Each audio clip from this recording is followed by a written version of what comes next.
Bonjour à tous, bienvenue dans Grand Angle IMO. Grand Angle IMO, vous le savez, c'est l'émission de la FNIM Grand Paris, la Fédération Nationale de l'Immobilier Grand Paris. C'est l'émission qui décrypte l'actualité du logement, de l'immobilier, mais aussi qui donne la parole à tout le monde. Je suis, comme pour chaque émission, avec Olivier Principal, le président de la FNIM Grand Paris. Bonjour. Bonjour Bérénice. Nous avons 3 invités, de prestige. On va commencer avec, à votre droite, Michel Fréchet, bonjour. Bonjour. Vous êtes le président de la Confédération Générale du Logement. Oui. Vous représentez donc les locataires et c'est important que voilà, vous soyez là, en tout cas. Oui, enfin les locataires, un peu les copropriétaires aussi. Aussi. Et les accédants à la propriété. Et éventuellement, parce qu'on est moins sur ce créneau-là maintenant, les gens en grande difficulté, qui sont à la recherche de logement, etc. Ça, c'est nos origines. Et puis, je rappelle que vous avez eu plein de vies. Hein. Vous avez été psychologue, instituteur, professeur de collège. Vous avez aussi été, vous aviez attribué des HLM aussi, hein, si je me trompe pas. Hein. Donc, vous connaissez vraiment le secteur du logement. Alors, on connaît jamais tout, hein, vous savez. Non, on apprend tous les jours, c'est vrai. Bon. À ma gauche, le maire du 17e arrondissement, Geoffrey Boulard, bonjour. Bonjour. Ravi de vous recevoir, monsieur le maire. Donc, nous sommes dans votre arrondissement. Voilà pourquoi c'était une évidence de vous inviter pour parler logement, justement. Et juste à côté de vous, Caroline Loget, bonjour. Bonjour Bérénice. Alors, vous êtes agent IMO, agent immobilier avant tout, hein, et vous êtes fondatrice et directrice de l'agence 5 pièces et plus, et vous êtes également coprésidente de la commission transaction de la FNIM Grand Paris. Tout à fait. Alors, on va commencer avec un focus sur un point conjoncture, un point marché, justement, focus sur l'actualité, focus sur le marché de la transaction, tout de suite. Et pour ce faire, alors on va discuter avec ceux qui sont sur le terrain. Je parle de vous, Caroline, et puis vous aussi, Olivier, parce que vous êtes avant tout un professionnel de l'immobilier, quand même. c'est pas mal de le préciser aussi. Vous aussi, vous avez une carte T. Oui. Une carte, je fais de la transaction, de la gestion du syndic de copropriété. Non, un petit point déjà en ce début d'année sur peut-être les transactions. Qu'est-ce que vous constatez ? Écoutez, effectivement, on constate vraiment une reprise du marché de l'immobilier et des acheteurs qui reviennent, alors doucement. Aujourd'hui, on a vraiment cette reprise qui se pressent. Juste quand vous nous parlez des retours des acquéreurs, est-ce qu'il y a des profils que vous ne voyez plus durant cette hausse des taux? Après, ce qu'on voit effectivement, c'est que le profil des acheteurs aujourd'hui, c'est plutôt des cadres sup, des professions libérales et généralement des personnes âgées entre 30 et 50 ans. Oui, en réalité, il y a eu un changement du profil de l'acheteur. On est passé en France entière de 1 200 000 transactions il y a 2 ans, on est à 770 000 cette année. Donc, c'est plus un recul, c'est un arrêt marche arrière. Donc, aujourd'hui, ce qui est très encourageant, c'est qu'effectivement, depuis la fin de l'année 2024, on a vraiment une reprise de l'activité du marché. Et aujourd'hui, d'avoir enfin un marché qui prend des couleurs, d'avoir des gens qui peuvent concrétiser leurs projets immobiliers, d'avoir des professionnels qui peuvent les accompagner, ça nous réjouit. Transition, on parle de location maintenant, on parle des locataires.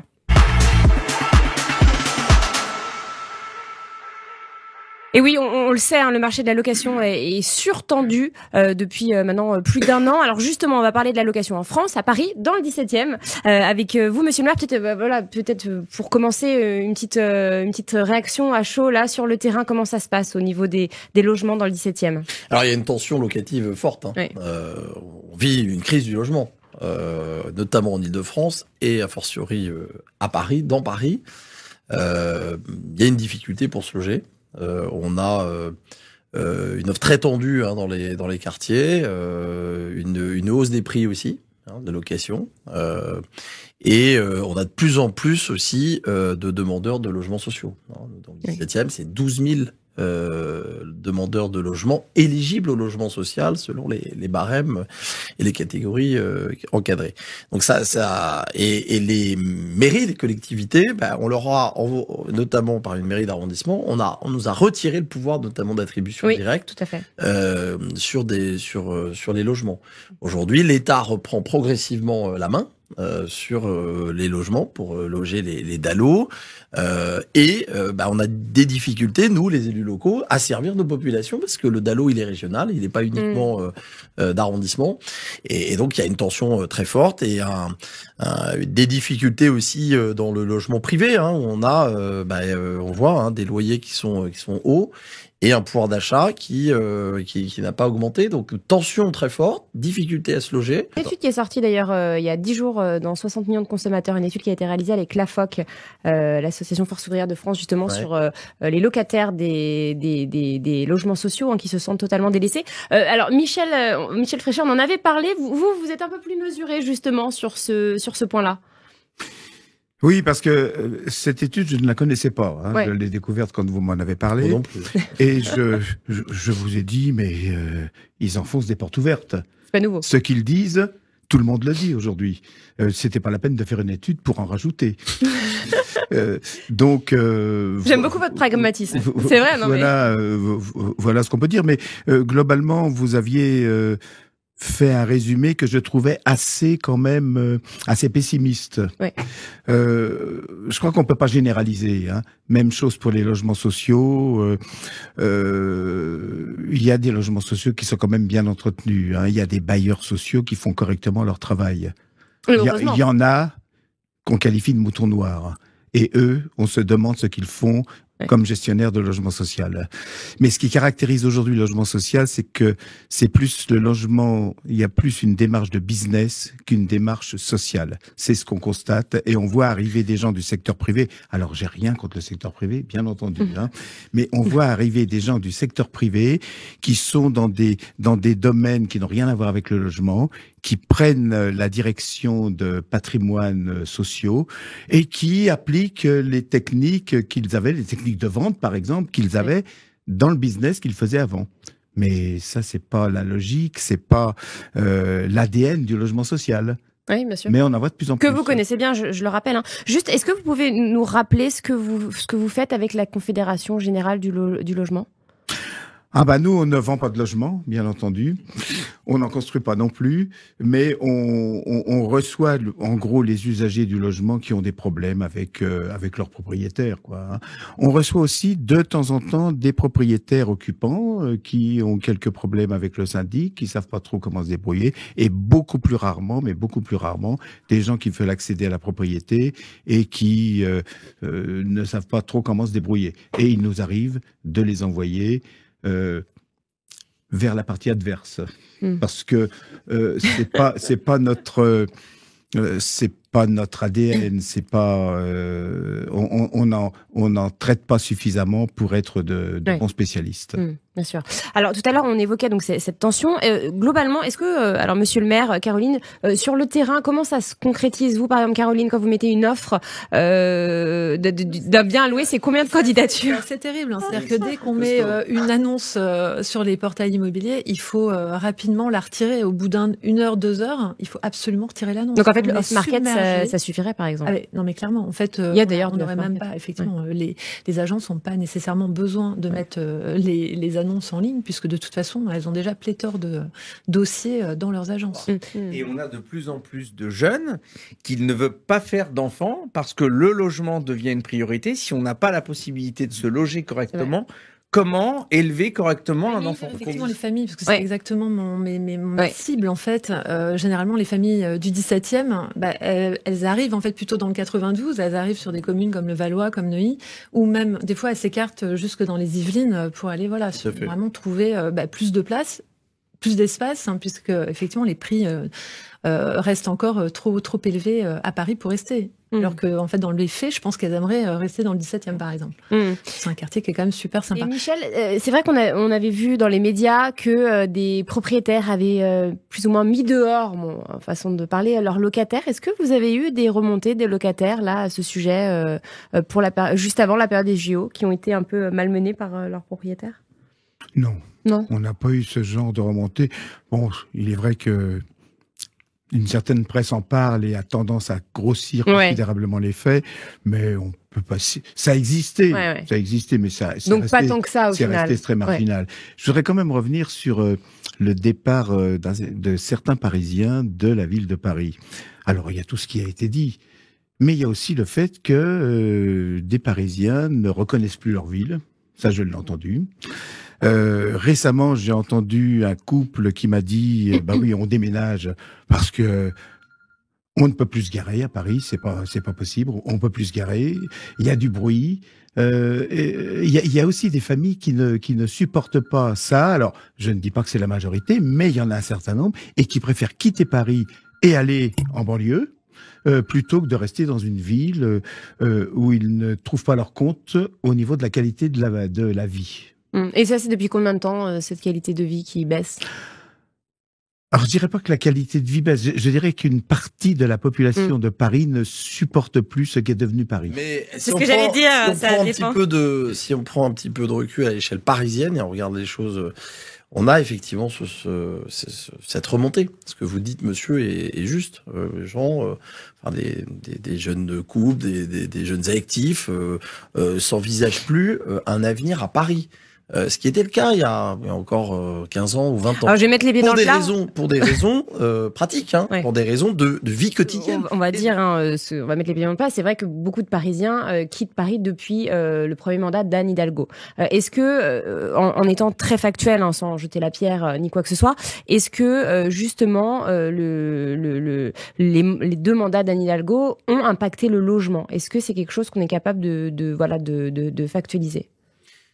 Quand vous dites que l'attractivité de la capitale a été touchée par la gestion municipale et l'approche sur le logement, c'est certain. On a fait partir un certain nombre de retraités, notamment dans les logements sociaux, qui étaient autrefois des logements intermédiaires. On leur a appliqué des surloyers. Alors, il y a des lois qui sont venues aider ce mouvement.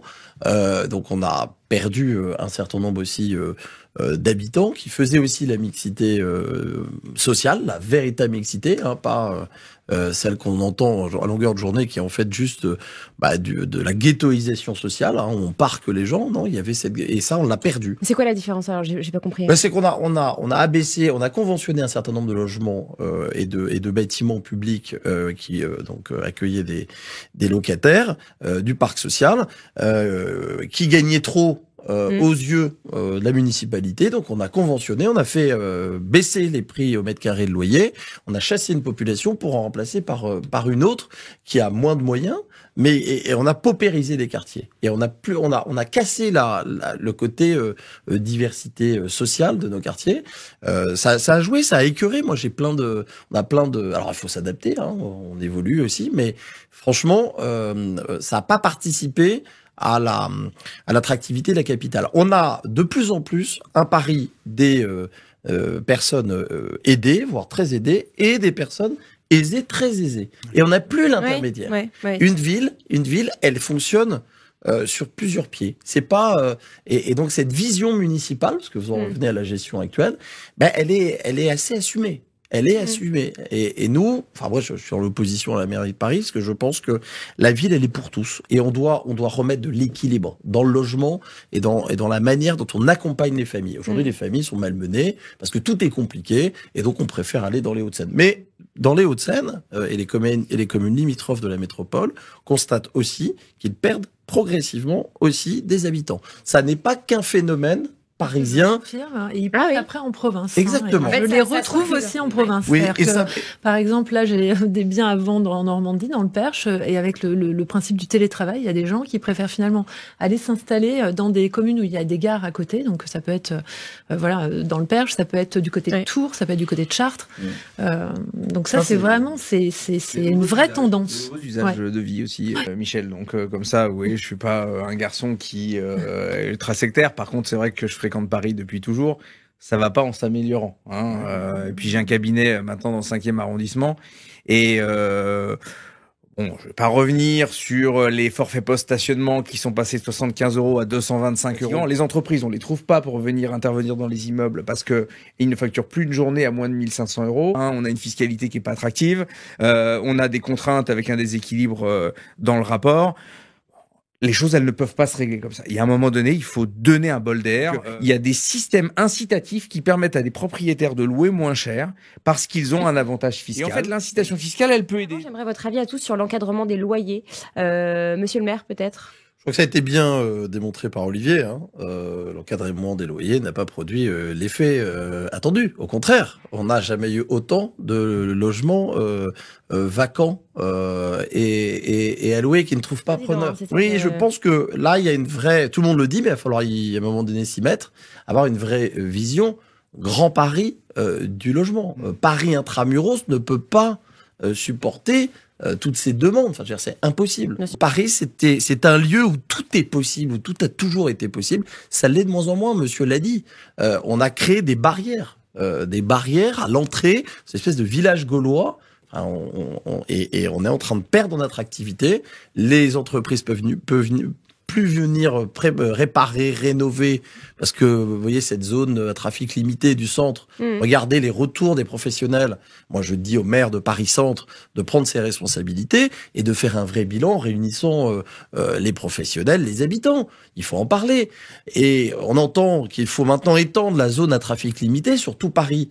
Alors c'est vrai qu'ils n'ont pas les moyens de contrôler. C'est ce qu'ils vous disent. Regardez, c'est pédagogique. Mais le message envoyé est très négatif. Donc, oui.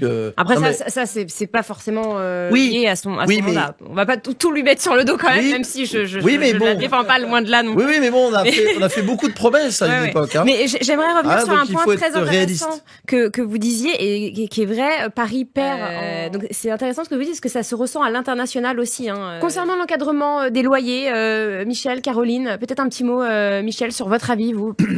On en avait parlé au téléphone. Oui, je sais, c'est pour ça que je vous demande.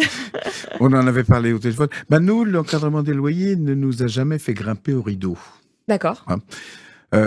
Alors, je vais pas me diriger vers les arguments que j'ai entendus tout à l'heure. Non. Mais pour nous, l'encadrement des loyers, c'est un encadrement à la hausse. Alors, ça va vous paraître peut-être bizarre, mais le système est fait de telle sorte, avec cette fameuse médiane qu'on met au milieu, et puis au-dessus de la médiane, il y a tout en haut, si je puis dire, si je m'exprime par image, il y a un niveau que les propriétaires ne peuvent pas dépasser, une limite, et puis en dessous, même chose. Ouais. Et ce que je vous ai dit au téléphone, souvenez-vous, c'est que imaginez que vous soyez propriétaire, bailleur, et que vous mettez un logement à la location. Bon, vous allez vous poser la question de savoir quel montant de loyer je vais demander. Et vous allez vous dire, alors si vous avez un côté social, ce sera un certain niveau, mais qui sera de toute façon au-dessus de la médiane. Et si vous êtes moins social, vous mettrez votre loyer à la limite de la barre supérieure. Ce qui fait que chaque année, finalement, eh bien, il faut revoir l'ensemble des choses, parce que le nombre de biens qui se trouvent au-dessus de la médiane sont plus importants que ceux qui sont en dessous. Est-ce que je suis clair jusque-là? Et donc, une médiane, c'est autant de biens sous la médiane que au-dessus. Et donc, automatiquement, la médiane se déplace vers le haut. Et donc, automatiquement, eh bien, les logements qui, par exemple, étaient tout en bas, eh bien, risquent de sortir des limites. Et donc, il faut réévaluer les loyers à la hausse. Et donc, très progressivement, alors ça se fait progressivement, hein, mais les loyers glissent vers la hausse. Donc, vous le trouvez trop, en fait, l'encadrement des loyers, vous le trouvez trop, ou globalement? Vous trouvez que c'est un mauvais calcul? Que ça tire en fait les loyers, l'augmentation des loyers. En fait. Mais après, il y a l'inflation aussi qui rentre en jeu. Hein. Donc... Oui, ouais. Alors, moi, je rejoins le sujet technique. 9% de hausse des loyers à Paris. Oui. Donc malgré ça montre les limites. N'est pas une réussite. Ah mais je crois que maintenant tout le monde l'a dit. Mais je rejoins ce que dit Michel. Il y a un sujet technique. De toute façon, comment encadrer quelque chose comment faire un encadrement juste? Dans un même immeuble, un logement sur cour en rez-de-chaussée non éclairé ne peut pas valoir la même chose de manière locative qu'un appartement au dernier étage avec un balcon qui a un ascenseur et une vue. Alors on va nous dire oui. Oui, mais il y a un petit truc à cocher avec un avantage qui permet d'avoir une hausse de loyer. Imaginez que vous n'ayez pas la vue. Je vous ai donné volontairement cet exemple de l'immeuble de l'appartement sur cour sombre avec un appartement en dernier étage. Oui, c'est difficile à évaluer. Et puis l'appartement du dernier étage, il a été rénové énergétiquement, il est ultra performant, et tu dois le louer au même prix que celui qui est délaissé par un propriétaire, parce qu'il n'y a pas de justesse avec l'encadrement des loyers par rapport à la performance énergétique.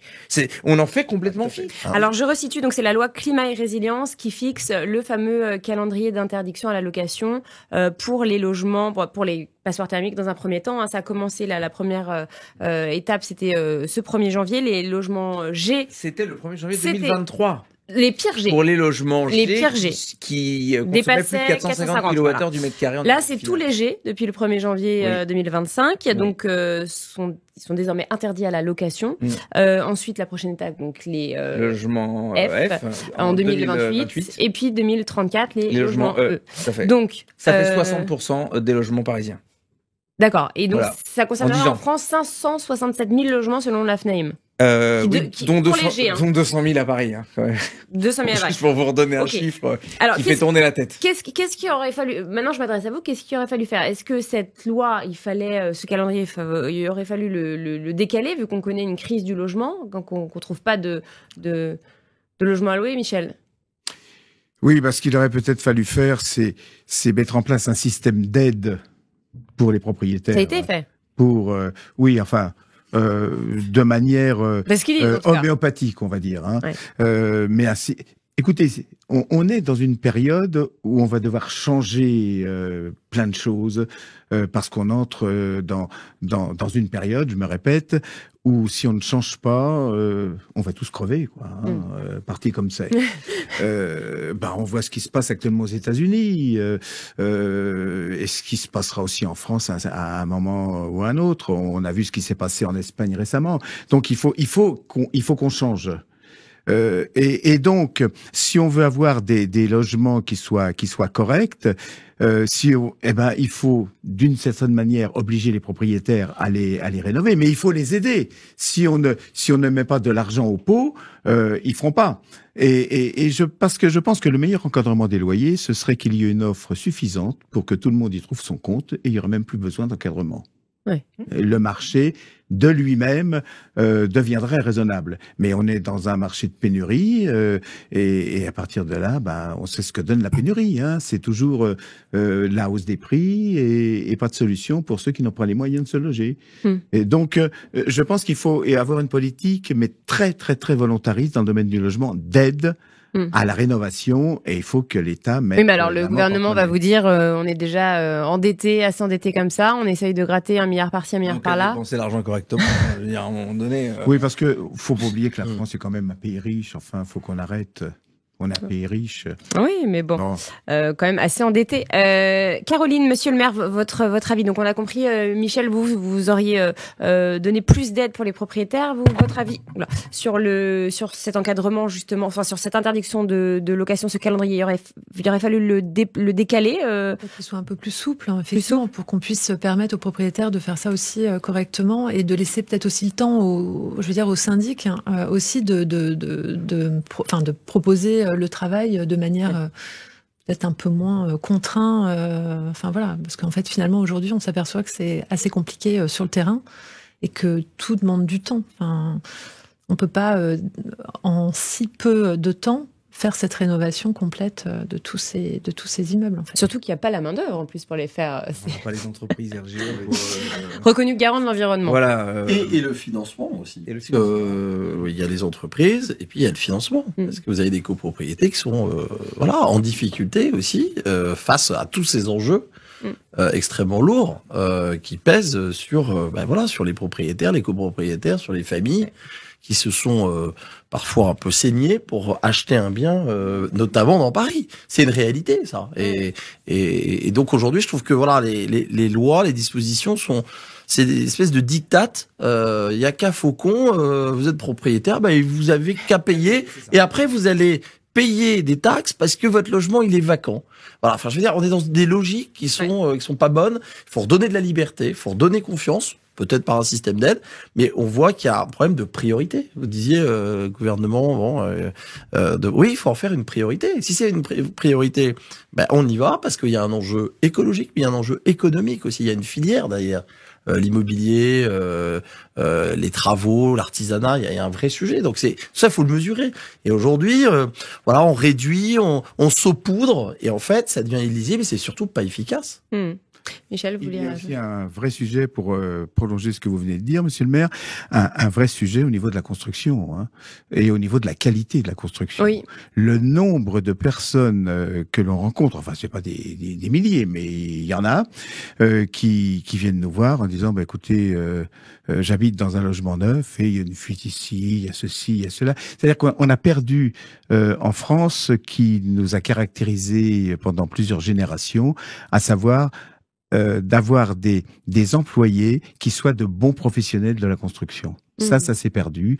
Et aujourd'hui, et j'ai assisté à certaines réhabilitations, hein, où il y a des frictions entre les locataires qui habitent et les professionnels qui interviennent.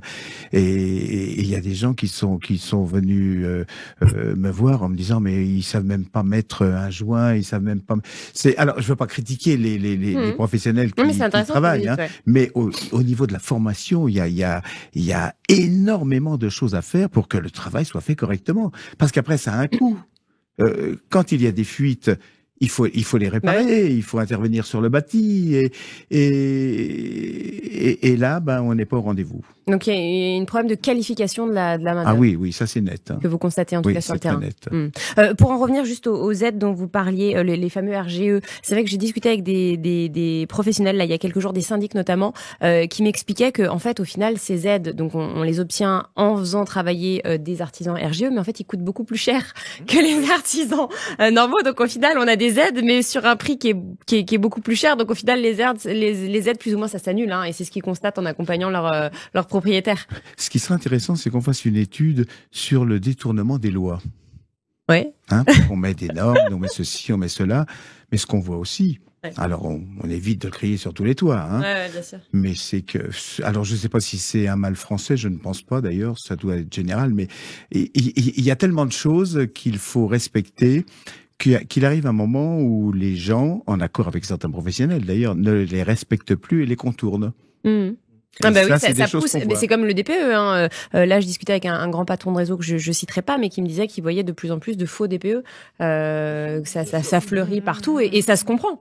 J'ai envie de dire, ça se comprend. On va enchaîner, parce qu'on arrive bientôt à la fin de l'émission. Là, on va parler des conséquences donc de cette crise du logement. Peut-être côté locataire, ce que vous voyez vous, Michel Fréchet, ce que vous voyez vous aussi, Monsieur le maire. C'est vrai, est-ce que par exemple, avec cette crise, vous constatez qu'il y a plus de personnes à la rue dans le 17e ou dans Paris. Il y a le 17e. Oui, c'est ça, dans Paris, dans la France entière, mais vous, voilà, dans votre arrondissement. Et il y a un profil dont on n'a pas parlé aussi, ce sont les étudiants. 17% des étudiants en septembre ont abandonné leurs études faute de logement, donc c'est 2% de plus que l'année dernière.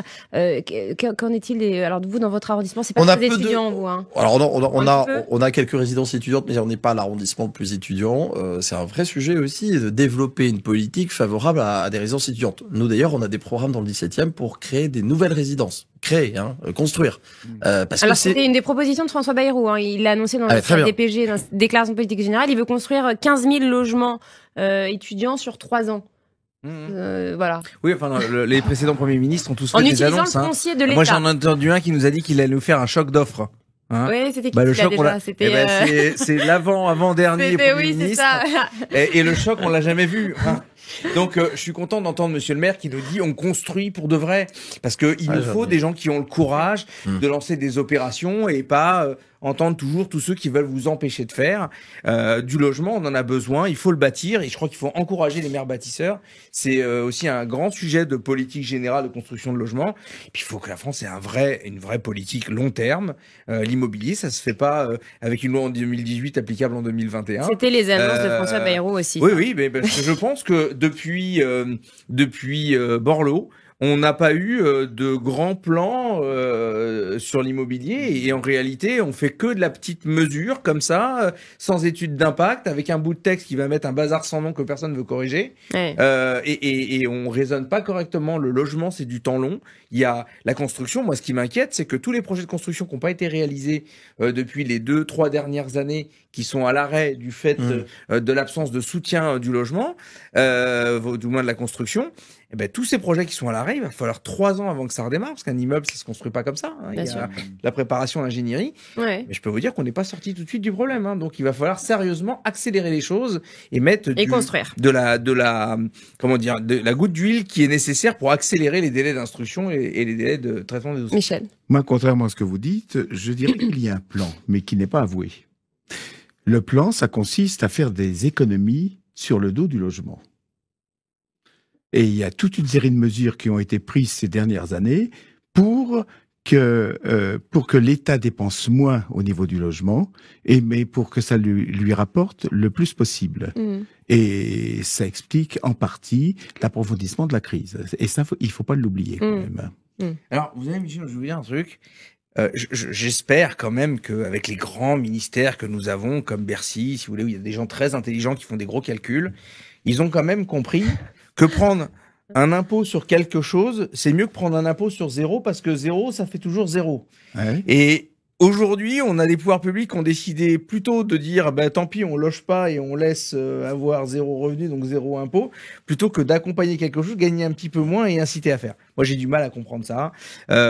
Le président de la République n'aime pas le logement, il l'a dit depuis le début, il nous a fait un mea culpa là, il n'y a pas très longtemps pour nous dire que, et en réalité, qu'est-ce qu'il en sort? On trouve la seule solution, c'est d'augmenter la taxation sur les seuls propriétaires. On a supprimé la taxe d'habitation, on n'a plus l'impôt local où tout le monde participait à la contribution de l'effort public. Tout se rebascule sur les seuls propriétaires, et je peux vous dire que les gens aujourd'hui, on a quand même 26% des propriétaires qui envisagent de mettre leur logement à la vente, passoire énergétique, parce qu'ils n'ont pas les moyens de faire la rénovation et qui veulent pas s'ennuyer par ça. Et comme on peut pas embarquer les copropriétés parce qu'on a au même étage un propriétaire occupant qui n'a aucune obligation, un qui loue son logement de manière touristique qui n'a aucune obligation, à côté vous avez une profession libérale qui n'a aucune obligation, et puis vous en avez un qui est là, qui loue son logement en longue durée, qui est le seul à qui on interdit de louer si son logement qui était tout à fait normal avant, ben maintenant, comme il est devenu indécent, ben c'est terminé, on le loue plus. Et on parle pas de moisissure. Moi, j'ai des listes de logements classés G énergétiquement qui sont devenus indécents alors qu'ils sont parfaits. Tout le monde voudrait ces appartements. Donc voilà, il y a un moment donné, ce manque de pragmatisme me pose un vrai problème, parce que la détresse que nous on voit au quotidien en tant qu'agents immobiliers, administrateurs de biens, de locataires qui ont besoin de trouver un logement, on n'est pas capable d'y répondre. Donc c'est une vraie frustration. On a des propriétaires autour de nous qu'on accompagne, les administrateurs de biens. Alors, on n'a pas de souci nous pour trouver les bonnes entreprises, parce que comme pour nos propriétaires, on cherche le plombier, on cherche l'électricien, on vérifie les qualifications avant, donc on n'a pas ces difficultés d'intervention. Et on a des propriétaires qui sont sensibles à améliorer leur patrimoine, mais qui en ont assez de la contrainte permanente. Et je crois qu'on se rejoint sur le sujet il faut libérer, ça veut pas dire qu'il faut faire n'importe quoi, autoriser n'importe quoi. Les villes ont toujours pu contrôler la salubrité d'un logement. Ça existait, on n'a pas eu besoin de l'encadrement des loyers ou la rénovation énergétique pour savoir si un logement était bon ou pas bon. On sait faire la différence entre quelque chose qui est complètement moisi et un appartement qui a juste des radiateurs qui consomment un peu cher et qu'on va changer de toute façon au fur et à mesure du temps. Donc, je pense voilà, il faut remettre un peu de raison dans tout ça et remettre les choses à leur place. En tout cas, les syndics de copropriété sont mobilisés pour accompagner, à essayer d'embarquer tout le monde, ce qui est pas quand même évident quand on n'a pas les mêmes priorités. Les administrateurs de biens accompagnent les propriétaires pour louer des logements d'excellente qualité. C'est pas évident pour tout le monde. Les dispositifs sont difficiles à mettre en œuvre entre les entreprises RGE, les MaPrimeRénov qui changent en permanence de dispositifs, donc plus personne n'y comprend rien. Donc voilà, on est là pour éclairer en tant que professionnel le parcours. Mais voilà, maintenant je pense qu'il faut remettre de la dynamique dans l'offre pour pouvoir répondre aux besoins. C'est loger des gens. On est là pour loger des gens. Et le parc privé est le premier acteur du logement en France. Et il va falloir qu'on arrête d'emmerder le parc privé, je pense. Et bien voilà, on terminera avec cette belle phrase signée Olivier Principal, le président de la FNAIM Grand Paris. Merci à vous tous. Merci Caroline Loget. Merci monsieur le maire Geoffrey Boulard du 17e. Merci Michel Fréchet. Merci Olivier Principal pour cette émission. Alors, on se retrouve le mois prochain pour un nouveau numéro. J'espère qu'on parlera du PLF 2025, le volet logement. Ce serait pas mal. Merci de nous avoir suivis. À très vite.